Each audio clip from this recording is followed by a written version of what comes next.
Hi, I'm Chef Whitney Aronoff, and welcome to the Starseed Kitchen podcast. Today, I have the deep pleasure to introduce you to Hana Miller. Hana is a licensed acupuncturist in New York and North Carolina, a nationally recognized diplomat of acupuncture, and a certified holistic health practitioner. Through her signature online program, The Balanced Woman, she empowers women to heal their bodies, master their emotions, and transform their lives through Eastern medicine and hormonal balancing. Arriving to where she is today was a challenging, vital, and passionate process. With the aid of Chinese medicine, Peruvian shamanism, and a disciplined and ongoing dedication to her highest self, she has finally arrived in a place where she can share her own healing process with others so that they may experience their own metamorphosis. Her work is an expression of who she is, and while her degrees say otherwise, she doesn't necessarily consider herself a healer. She is simply a facilitator of this medicine. Well, welcome back to the Starseed Kitchen podcast, Hana. Thanks, girl. Thank you so much for having me again. I'm really excited to chat today. Yeah, absolutely. And I really wanted to have you back to dive deeper into your practice and how you support people, because what you are doing one-on-one or through online forums with people is very much what I'm trying to do with the podcast, is help people understand that health and well-being is a layered process, and it takes so many different things, not just food, not just a spiritual practice, not just, a particular lifestyle to feel good in your body and maintain wellness.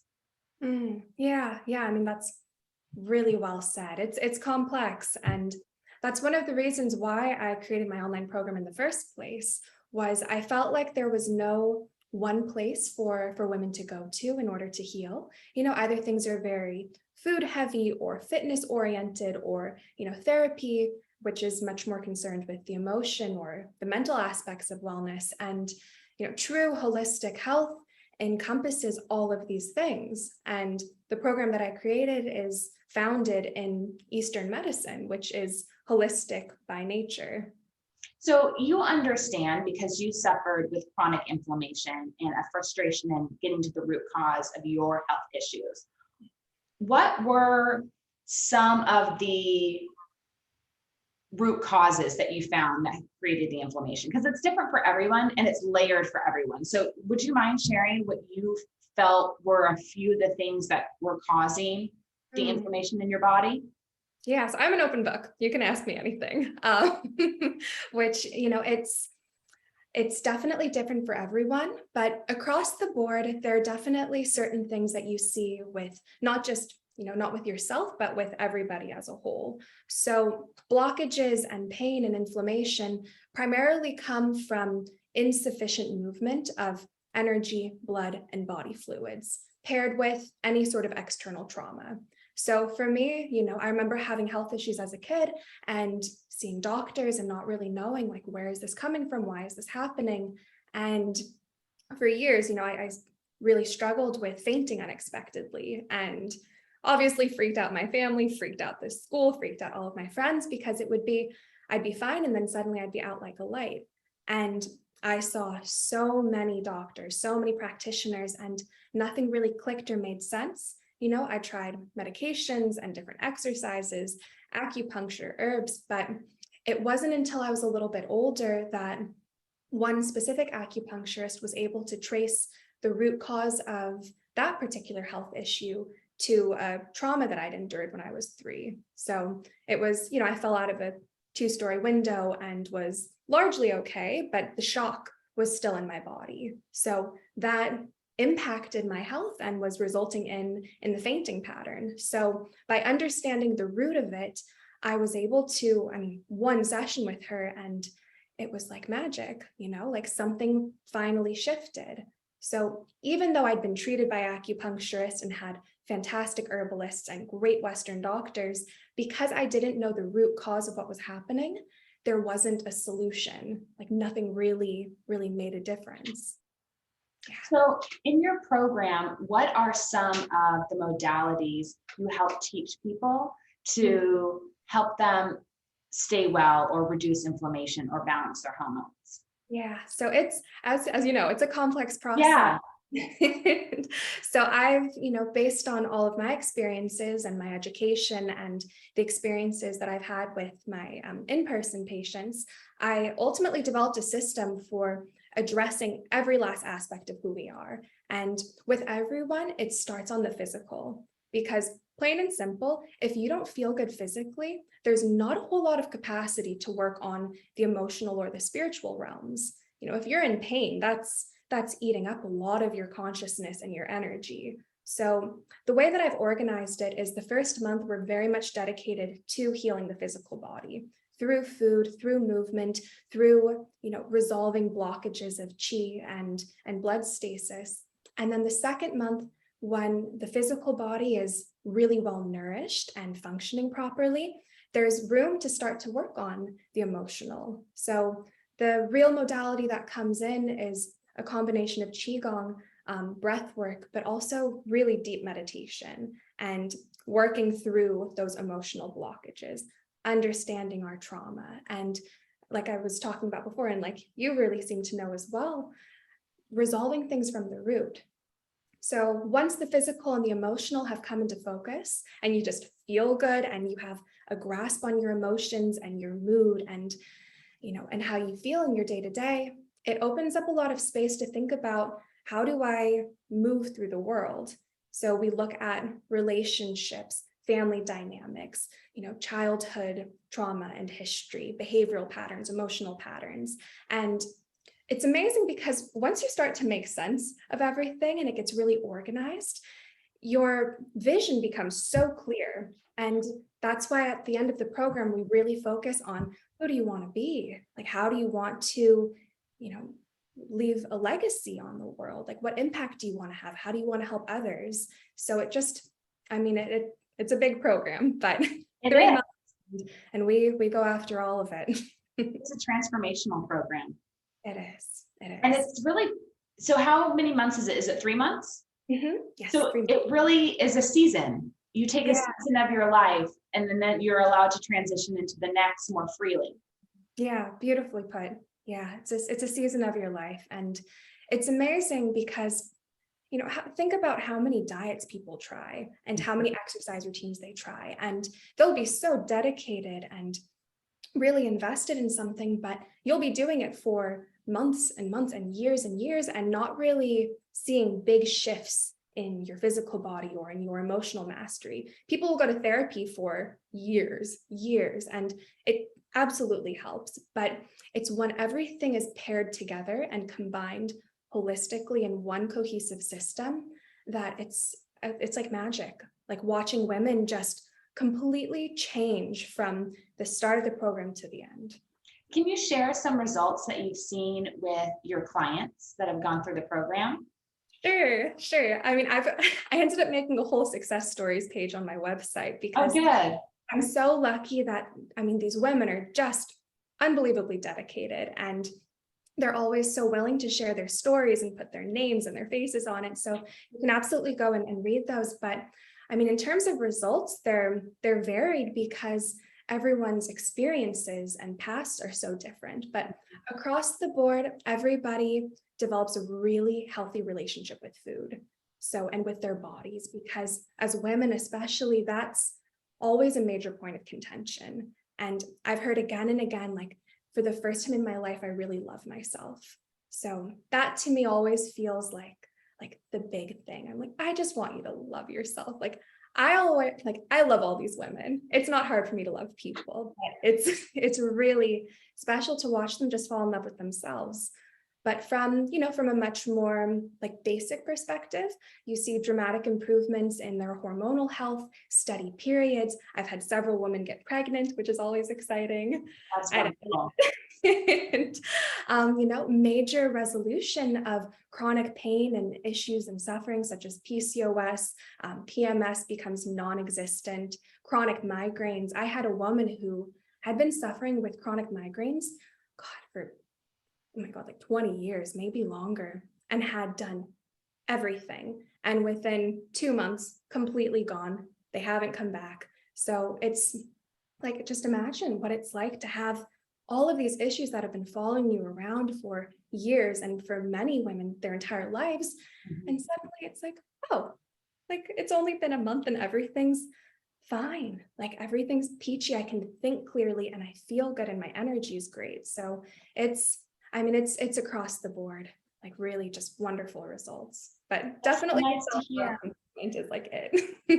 And it's so nice to hear too that people are getting more comfortable with the food that they eat and they're not scared. Because as long as you're eating real food, and then it's understanding what is real food these days, your body's going to love it. Your body's going to feel good. And then I'm sure you're also touching on proper preparation of certain foods. That's a big one that a lot of us have missed. So I've even spoken to women before who think at a certain age they can no longer eat rice. And really the issue just might be they just were never washing their rice or soaking their rice. Or it's the quality of rice that they're choosing. It's not the rice. Not the rice. There's other elements that may be on the rice or around the rice or connected to the preparation, but sometimes it's not, the food's actually not the poison. Yeah, absolutely. I mean, that's just such a key point because so many women, they go on these crazy diets or have these ideas in their head that they can't eat certain things. But in reality, it's just, there's the emotional component where it's like, what's your relationship to it? Mm-hmm. And the fight or flight response you have around something. So, guilt is one of the topics we talk about so often, where women think like, oh, I can never eat gluten again because it creates all this inflammation and there are all these problems. And now every single time I have bread, regardless of where it's from, I have this crippling stomach ache. But then I ask them, like, how did you feel when you were eating it? They're like, oh, I felt really stressed out and guilty. I'm like, oh my God, like you're putting your body into fight or flight mode. Like you're in a stress response as you're eating something, as opposed to parasympathetic, which is rest and digest, which is the mode you need to be in order to break down your food and actually get something out of it. So if you feel like relaxed and at ease and happy when you're eating something and you're looking at this beautiful loaf of bread because you're in Italy for 3 weeks and you want to eat it, and it's like you just feel happy and grateful, you digest it like it's nothing, like in and out, no problem, no inflammation, no digestive issues. It's like magic. So yeah, sorry, that's a digression, but I love food and I can talk about food and bodies and our emotional relationship with things all day long. So it's just the beginning. No, I think it's really important for people to know and be reminded, because I think people deep down know that they need to relax when they have a meal. They needed to sit down and enjoy it. And I know we all have busy lives. Sometimes I can't even do that, but I really do try my best. And I think we all know that we'll digest our food better when we can sit and take a moment to enjoy it. Yeah. And I mean, one of the common concerns I hear so frequently is, I don't have time for self-care. Like, I don't have time to meditate. I don't have time to exercise. And I'm like, yeah, totally. Like, I'm with you. I'm busy. And, especially working with women, like most of whom have children or they want to have children or they have high pressure jobs. I mean, just taking care of a house alone is absolute mayhem and so much work. But that's why I absolutely love food. And I may have said this to you before, but we may not exercise every day or meditate every day or have an hour for self-care and facial gua sha and acupuncture, but you will eat basically every single day until the day you die. So if you can turn eating into this deeply relaxing meditative practice, even if you only have a 5-minute window, like that's fantastic. You feel relaxed, you feel rejuvenated, and ultimately you heal just by sitting down and relaxing a little bit while you eat. So I love food. You found the right friend. Yeah, agreed. Well, tell me a little bit more about the Balanced Woman and the 5 seasons of the body. This I always find really interesting because I think you hear 5 seasons and you think, but I only know of 4. So tell me a little bit about the 5 seasons of the body. Yeah, so within Chinese medicine and Eastern medicine as a whole, everything in life, both animate and inanimate, subscribes to this cycle called the Shen generating cycle. And it's essentially the organized movement from one element into the other. So it goes fire, earth, metal, water, wood. And our hormonal phases correspond to the exact same cycle. So we move through the follicular, the ovulatory, the luteal, the late luteal, and the water phases, which is the menstrual phase. So it's really amazing because it actually simplifies the way that our body functions and the way that our hormones function, because within each of these elements, there are very specific associations. So each element has specific responsibilities, specific functions, specific duties. And as such, like when you really start to integrate healing practices, such as specific healing foods for the fire element, specific healing foods for the earth element, and so on and so forth, that's really how you ultimately create balance. So, to your point, it's like, okay, 5 seasons, what are you talking about? But you can feel the difference between, let's say, like October versus late November, right? Like October is like, you're in a light jacket, like it's a little bit warmer, you're out apple picking, and it has a very different energy to it versus like late November. Like when is the first day of winter? December 21st or something? Like it's so different how the seasons shift, especially in that time frame. Like late November is much colder, more internal, and as such, that season's actually broken into 2. So you have your, spring, summer, but then you also have early autumn, late autumn, and winter. So it's 5. No, I was going to ask you that next. I always feel like there was information in history out there saying that there were 5 seasons, and then it's just become more convenient just to break it into 4. Yeah, and it is. I mean, it is definitely. And you can see that in like Western perspectives in hormonal health. They only break it down into 4 phases. They have, follicular, ovulatory, luteal, and menstrual. But there's that little in between phase. There's luteal and then late luteal. So it's like Indian summer is what we used to call it growing up, that September, October phase where it feels like this perfect transition time between like the heat of summer and before fall really sets in. Really important time because it's the time of harvest. Yeah. Yeah. And that's what I grew up hearing that time of year was as well. Yeah. Yeah. So, I mean, that's what we're entering into right now, which is really beautiful. And I can't remember if you said it or if I saw it online, but just something feels a little bit different. So right now it's, mid-August, but even still, it kind of feels like the peak of summer has passed a little bit. Kids are going back to school and like fall's starting to set in. So, our energy naturally starts to shift and become a little bit more internal. We've been traveling all summer. We've been social all summer. It's been a little bit more wild. We've been eating so much more like fresh fruits, like tomatoes and stone fruits and watermelons and all of the fresh raw greens. But like you'll find towards the end of August going into September, you naturally get excited about like, fall foods. Like we want more cinnamon and apples and pumpkin and sweet potatoes, like really warming, nourishing foods to help replenish our bodies after expending so much energy all summer long. So it's just everybody loves this season. Even if you don't think you love this season, there's something just magical about the end of summer leading into fall. It's a great transition period. And I love how nature allows it to be a transition, because otherwise it would be very extreme.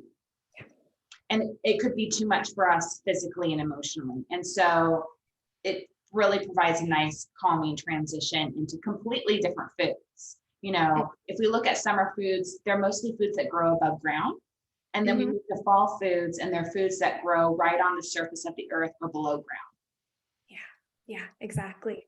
Oh, I love that. Yeah. So we're like right at that in between phase, like we're on the ground. And it's interesting too, because that phase, the phase that we're talking about in, within a year cycle is also represented in our monthly hormonal cycle, like I was saying. So there's a transition time, and we need a little bit of time to do things. Like we're not black and white by nature. Like we naturally transition from one phase into the next. And the way that we eat, the way that we move, the way that we socialize, it reflects that.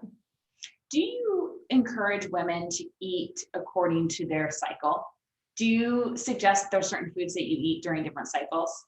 Yes, so that's really the foundation of learning to eat in accordance to your hormonal needs. It's incorporating very specific healing foods that are all sourced from Chinese medicine texts, Eastern medicine beliefs, and incorporating these healing foods at specific times of your cycle.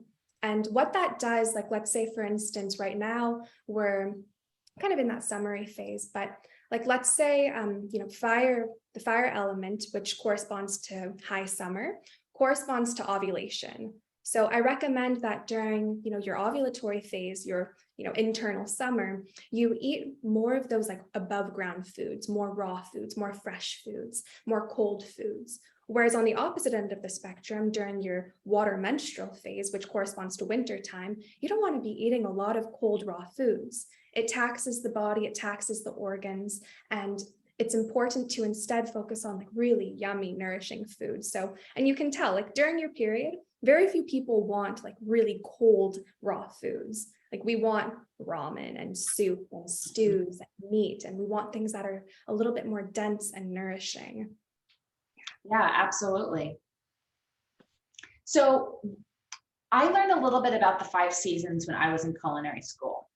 And there is a book that I love called The New Whole Foods Encyclopedia by Rebecca Wood. And she has a little introduction at the front that talks about the 5 seasons and allows you to kind of quiz yourself and then guide you on the foods that you should eat to help bring you back to balance. Are there any books that you recommend for people that want to explore the 5 seasons further? That's a great question. I want that book that you just mentioned. So it's not something that is laid out quite in the same way that I just laid it out, which is one of the reasons why I created the program, because it's not something that's commonly known. I sourced it from a multitude of texts that really focused more on, if you have a specific element out of balance. So if you have the wood element out of balance, which encompasses the functions of the liver and gallbladder, then it's important to eat these foods. So based on those principles, I selected foods that correspond to each of the elements. And the idea is that at different phases of our cycle, for example, like the wood follicular, which corresponds to springtime, the liver and the gallbladder are more active. So by eating foods that really nourish that element, you're going to strengthen it. And consequentially, the strength of that element will naturally lend itself to the next phase. And that's how you create progressively better and better health, because one element nourishes the next and so on and so forth. So do you work on like the current season that you're actually in with the client? So let's say it was September, October, that's early autumn. Mm-hmm. Mm-hmm. What does that relate to? Is that metal? Is it metal? Fire into earth. Fire into earth. Okay. And what organs does that correlate to, the September, October time? So fire, which is like peak summer, it corresponds to the heart and small intestine function, whereas the earth phase corresponds to spleen and stomach function. So we were talking about this a little bit before, how different elements have different responsibilities and different duties. And you can see it in our natural energy shifts at different seasons, both in the external environment, but also our internal seasons. So for example, like the fire ovulatory phase or summer, it corresponds to the heart and small intestine. And the key emotion associated with that time is joy. And that's why we want to be social, we want to be out, we want to dance, we want to be with people and do different things and explore. It's a really like outwards vibrant time. Whereas this transition into the earth luteal phase, late summer, early fall, it becomes much more about work. So think about like harvest time, like people get down to business, kids go back to school, we start to wrap up any projects that we want to focus on. It's really like the busy bee time. So it's very important during this phase to harvest, to look at like the abundance you've created over the last, what month are we in? 8 months. Yeah. and then start to really harvest all of that abundance and nourish yourself and reconnect with the earth and start to turn a little bit more internal. Because again, summer is like wild, like you're out, you're about. And same is true for when you ovulate. Yeah, like women naturally have more energy when they ovulate. It's why we want to have more sex at that time. It's why we're more activated, more social, more magnetic, infinitely more communicative and expressive. I'm ovulating right now, which is why I was like scheduling the podcast for today. It's a time that's more social, but we have this transition phase right now, and like you said, you can really kind of feel it. You can feel like, okay, I'm a little bit tired. I really want to go back to work. I really want to get things done because I want to feel good by the time, winter comes, by the time like the end of the year comes. I want to feel like all of my ducks are in a row and I've wrapped up everything that I've needed to wrap up. That's so true. And this is such a great philosophy for life. Yeah, it's I didn't realize it until pretty recently that it's a Taoist philosophy. But Chinese medicine is founded in shamanism and connectivity with nature and being in the flow of life. And I was reading a Taoist text that I hadn't picked up since my master's, and I was like, oh man, I didn't even realize that like this is what I'm doing and this is how I'm living. So it really is like the ultimate life philosophy, just living in accordance to your own internal cycle and matching that up so it's cohesive with our external environment. Yeah, I'm ready for your book and I'm ready for your journal and I'm ready for all the tools that help me,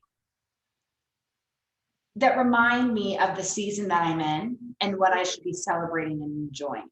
Because sometimes we forget, but everything that you just explained makes perfect sense and resonates with how I feel right now. So sometimes you just need to look and see that what you're feeling is right in line and is exactly where you should be. Yeah. And that's really, the nature of my online program. It's funny because you learn so much. It's very, not overly dense, but it's pretty rich with information and action steps.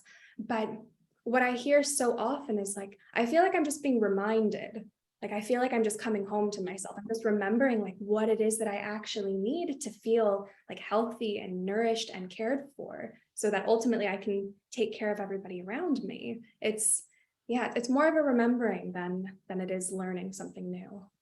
Well, then remind us for early autumn, where it's the time of our spleen and our stomach. What are the foods or the cooking techniques that support spleen and stomach? Yeah, so spleen and stomach is embodied within the earth element. And the key functionality of the spleen and stomach, as you can imagine, is digestion.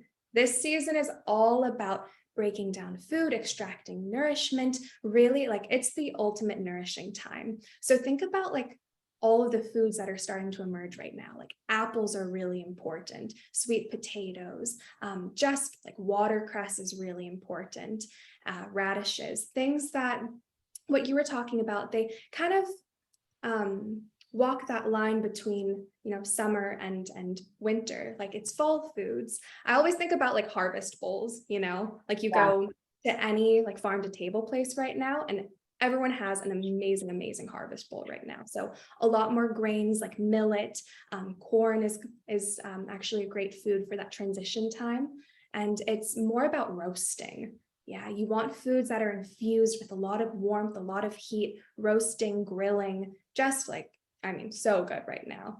Really warm, yummy food. It's a good season, one of my favorites. And then in terms of spices, you'd want to gravitate more towards like cinnamon, cardamom, ginger, warming foods. Yeah. And all the warming spices. Yeah. Got it. Anything that's going to start the digestive fire.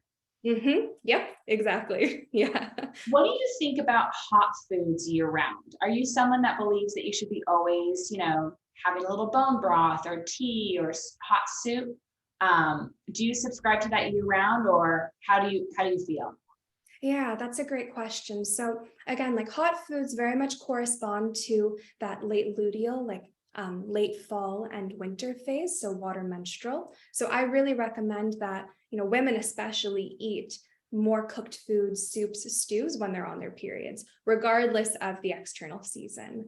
So I'm a fan of that. And by and large, though, like I usually reserve my heavier cooked foods and soups and stews for the evening. Whereas during the day, like the daytime corresponds to yang, right? Which is masculine, daylight, sunshine. It's a rising energy. It's a vibrant energy. So you want to support that with lighter foods that are easier to digest. So I tend to eat more, raw foods, fruits, salads, lightly cooked vegetables throughout the day, and then save my heavier foods like soups and stews and cooked grains for the evening. I love hearing this because this is what I've just always naturally done because it's what feels right. But it's nice hearing from someone who's really studied this and looked into the deep history of why we do this, kind of confirm those feelings. So thank you. Yeah, of course. And it's funny too, because I mean, you hear so much conflicting advice, so much. And I'm not a particularly contrarian person. I don't like arguing. I'm like, everybody just do what you want to do. But when I'm asked about like, okay, what are your perspectives in health? That's very much what I believe. You want to honor the yin and yang nature of your internal system and also your external environment. So like I was saying, daytime is yang, nighttime is yin. Yin is about rest. It's heavier. It's more feminine. It's, the moon. So as such, like pairing your food choices with that make a lot of sense. Like you want to eat foods that are, again, more nourishing, more yin oriented, more cooked, have more of a downward, heavier nature to them in the evenings because it naturally prepares you for a really high quality sleep. Yeah, I've always compared it to, I want the light stuff. I want the food that's kind of growing above ground or it feels light during the day because I want to feel light as I move around.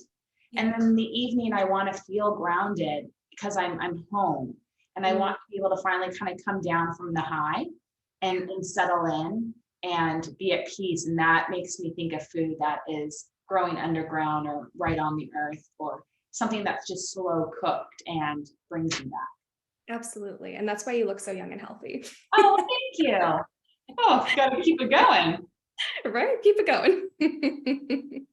God, hopefully the pressure's not on, but just oh my God, just keep doing the things that make me feel good and the foods that I'm called to. But even someone like me who has gone to culinary school and studied this, and I even had a class on the 5 seasons in culinary school. You still need to be reminded. Oh my goodness, there is so much to learn. There is so much to learn, and it's really, wonderful too when you meet people or you read new books that reinforce things that you're like, oh, like I learned a little bit about that, but I want to learn more. And it's really, it's never over. Like I'm looking at my office right now and there are just stacks of books everywhere. Yeah. There's so much. And it's like, I want to be not only reminded of things that I've heard and that I've learned about, but I want to build upon this knowledge. And ultimately, it's with the idea of being able to better serve people and be able to help them more and answer their questions with more clarity and more experience. Is there anything that you're reading right now that you're really enjoying or anything that's on that list that you're hoping to get to that you would recommend? I'm looking. Yeah. There's so many good books. I just started reading this book called The 5-Element Orchard, and it's about different Qigong practices to implement in order to really energize yourself by interacting with your natural environment. So, it's become a pretty common practice, especially in major cities, to do like forest bathing, where people who live in these crazy cities like Tokyo and Paris and New York, they get essentially carted off to the country to go and walk barefoot and interact with the natural environment. And people report just the most stunning things like, oh my God, like I felt so much lighter, more energized, like this huge weight was just taken off of my shoulders. So I started that one a couple of days ago, and it's just same thing. What I love about Eastern medicine is that when you understand the foundation, when you understand yin and yang and the nature of 5 elements, you really just start to understand everything with much more clarity, much more connection and purpose, and it just builds on itself.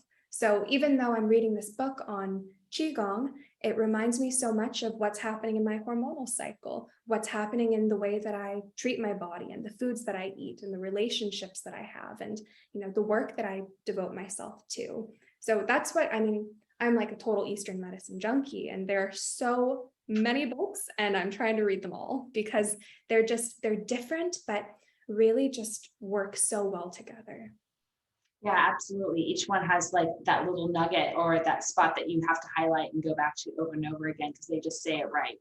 Yeah, and that's really, I mean, I've never really thought about it, but that's how you know the difference between, a true medicine or not, because there's no conflicting information. There may be a difference in opinions, but it's not the same dramatic conflicting opinions that you see in today's modern culture. Mhm, Not the difference between raw vegan and keto. mhm. It's all like generally within the wheelhouse, maybe small little tweaks and differentiations, but it's been largely the same medicine for thousands and thousands of years. And even when you read, wildly different perspectives in it, they all have the same thread of connection and similarity. Yeah, I think it's really exciting. I just want to find more texts like that because I'm like you, I just want to keep learning. Yeah. I want it all. Yeah. Anything else that you're really into right now in the health or wellness space or a new perspective that you've become more curious about? That's a great question. I mean, I feel like it's, depending on different phases of my life, which you mentioned earlier too, like I find that I gravitate towards different practices at different times. Mhm. And for so many years, like food was it for me. I love food. Like that's always been my foundation. And part of that is because personality wise, I'm an earth type person, which means that I love food. I love to eat. I love to feed other people. I love to nurture people. So it fits within my personality. But as I've grown and expanded and changed a lot, I've found that I, I have more room in my life for different interests. And lately, I mean, Qigong has been it for me for the last year. Like I learned it growing up, my mother's Asian, and I also learned it throughout school and in a much more formal setting. But I really started to place emphasis on it because since I've moved, I don't have my own acupuncturist here. So the beauty of Qigong is that you essentially become your own healer. You move your own energy, you move through your own blockages. And it's a practice that I try to turn every single person I meet on to because, we can't always afford acupuncture or there aren't always phenomenal acupuncturists at our disposal. So if we can implement these little practices that will accomplish the same thing, that will help us move our qi and blood, that will help us resolve emotional blockages and regulate our nervous system, like why would we not do it? So I've become like such a fanatic. It's kind of funny. My husband thinks I'm nuts, but I really like it. My neighbors also think I'm nuts because I'm outside in at 7 a.m. doing all these postures surrounded by like really old school Southern people. So I was wondering if you do it with a group of people or do you just do it on your own? yeah, I just do it on my own. I think I've told you, but my husband and I moved from New York to North Carolina a couple years ago now, and I love our community, but we live in, an older neighborhood, and it's a lot of like I said, old school Southern people, born and raised in the South, and they're so sweet, so accommodating, but yeah, no one wants to do it with me down here, not yet, but it's awesome because it can be practiced by anyone at any time. And even for the women who are unable to exercise or have had surgeries or any number of reasons why you can't move, like Qigong can be practiced in any physical state that you're in, anywhere. You just might get some funny looks. So Well, you also mentioned something that I'm curious about. You mentioned that you're connected to earth energy, that like that you're more earth. Is that because of your astrological sign or what makes you more earth? yeah, so it's a combination of factors. And that's a whole module that I devote to in the Balanced Woman, is helping women really understand like what is my unique elemental leaning. So it's a confluence of factors. It does have to do to a certain extent with your Chinese zodiac sign and the stars you were born under and what your unique purposes, but it also is combined with your family dynamics, your unique upbringing, the foods you ate growing up, the interests that you were able to explore, your passions. And, in terms of determining your elemental personality, it also comes down to, so many different factors. It's it's complicated, but your vulnerabilities. So physically speaking, like, how do you show up? Like, what are your unique imbalances? Because it's often in the imbalances that it becomes much more clear what type of person this is. And then there's a whole other branch of Chinese medicine called Chinese face reading, Yes. which I love, and it's Love. so good. So it's written all over people's face what element they are. So that combined with birth chart is usually what I reach towards when helping someone determine their. So you will love Rebecca Wood's book that I mentioned earlier, The New Whole Foods Encyclopedia, because she's a face reader. Oh, okay. I got to write that down. Yes. So I will write that after, but yes. This was required reading when I was in culinary school. And she's a Chinese face reader. She lives in Northern California. And that's why in her book is basically, you can look up any fruit, vegetable, grain, seed. If it's edible, it's in the book. And it talks about where it's originally from, how it's grown, what organs it supports, what energy it supports, and the proper ways to prepare it. And then at the beginning of the book is a little quiz about the 5 seasons to figure out where you are and what you need to nourish. Yeah, fantastic. That's so fascinating, so good. And like I said, but it changes. So in order to determine someone's actual constitution, you kind of have to muddle through, like, how are they presenting right now?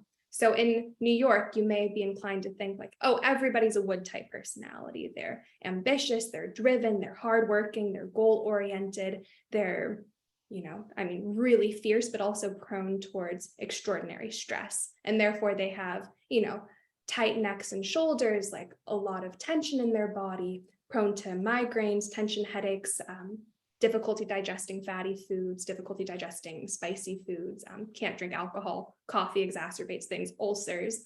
But it's just because they live in New York, So not everyone in New York is a wood type personality, but they're all prone towards wood oriented pathologies because of the environment, because of, that's a perfect example of how your internal environment gets kind of put on the back burner when your external environment is incredibly dominant. So so basically everyone in New York or any major city needs to work on their wood element, but that doesn't necessarily mean that they're wood personalities. How did your health change when you moved out of New York City? Oh, hallelujah. So, we really miss New York. My husband's like a born and raised New Yorker, but I developed some pretty severe health issues living there, just from the stress.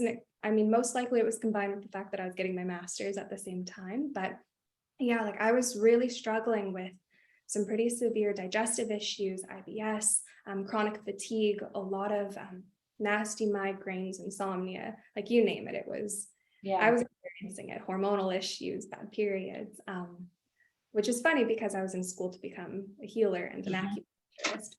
It's usually the time when everyone's health is the worst.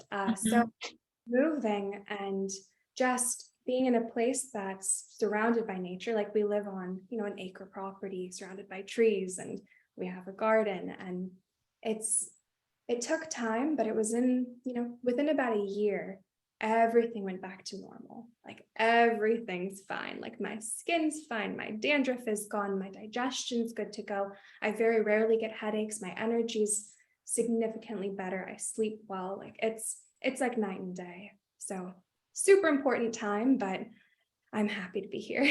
Well, that's so good to hear. And I hope that gives people who are listening, some hope that if they feel stuck, there is so many ways that they can move that stuck energy, and they can go back to feeling good again, or better than they've ever felt at any time. Yeah. And our bodies know how to heal.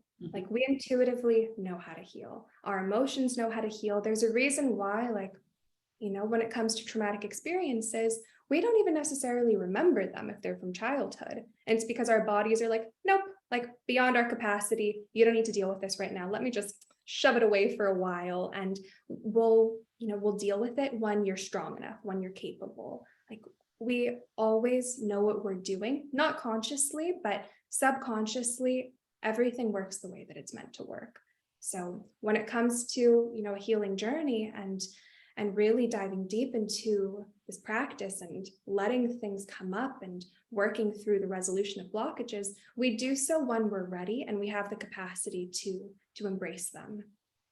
Yeah, and I know everyone will find your program when they're ready, and I hope they find it sooner or later, because it sounds like the most amazing, all-encompassing program. And I hope the people that are drawn to this episode of the podcast, keep moving forward with their wellness experience and move forward and find you. Yeah, I hope so too. And again, I have faith. Like, I never, I push people when they need to be pushed, but by and large, like, I've attracted just the most incredible group of women. And it's definitely a testament to why their results have been so dramatic, because they're all ready for it. Like, they are ready to put in the time, put in the effort, and put things into practice so that they can actually heal in a deeply meaningful, but also a profound and lifelong fashion. So when you're ready, it is there for you. I'm not going anywhere. Well, where can people go to learn more about you, your program, and stay connected with you? Yeah, so the Balanced Healer is my Instagram handle. It's BALANCED. Balanced Healer is my Instagram, and the website is thebalancedwomansystem.com. But yeah, Instagram's usually the easiest way, just because I've got my link tree with all the things on it, so you can connect out from there. Yeah, and it's a great place to go for little teachings. If you just want to get more familiar with Hana's philosophy, it's a great place to go to get like bite-sized information that can just help move you forward and prepare you for her program. You do a great job putting out, incredible and valuable free content. And I know that takes a lot of time. It's really impressive. Oh, thank you. Yeah, and it's, I think back to like my core mission of doing this in the first place for years, like before my program, before my master's program, and during it and afterwards. I kept asking myself, like, how do I make Eastern medicine accessible? Like, I want people to be able to implement these practices wherever they are and not have to rely on an acupuncturist or a healer or anybody else. Like, I want them to be able to be their own healers. Yeah. So my Instagram's like a little mini version of that. It's acupressure and qigong and eating well and meditation. So yeah, I love creating it, but it's a gift. I want people to benefit and not have to pay me for it. Well, thank you. Thank you so much for your time today. And thank you to the listeners for tuning into this episode of the podcast. And if you enjoyed our conversation, please share this episode with a friend or a family member that you think this information can support, and be sure to subscribe to get more of this wonderful, positive, uplifting content. And thank you for being a part of the Starseed Kitchen community. And thank you for your time today, Hana. Thank you so much. And thank you again for having me. It's just so good to see you and talk about all the things that I love to talk about. Me too, anytime. And so nice seeing you, and stay in touch and enjoy the season. Yeah.